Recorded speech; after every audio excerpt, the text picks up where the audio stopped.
The Dodge 116 was a car built by the Dodge brothers in Detroit.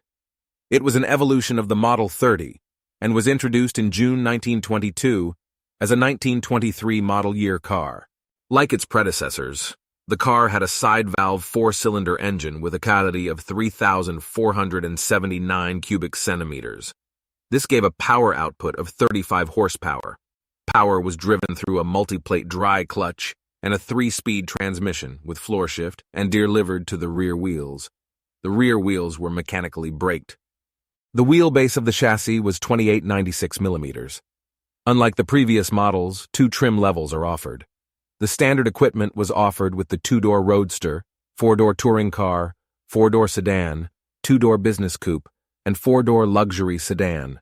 The custom equipment was offered on the 4-door sedan, 2-door 4-seater coupe, and 3-door van.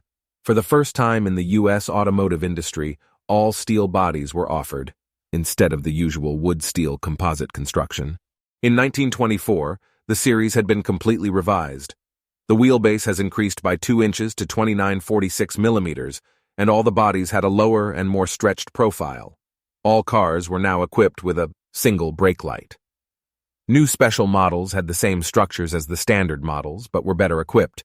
They also had automatic wipers. In 1925, the 1924 built models were essentially unchanged. They came with automatic wipers instead of the previously hand-operated, and they were standard for all models.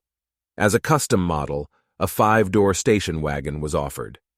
The Dodge 116 was replaced by the Series 126. A total of 580,108 cars were made during 3 years of production.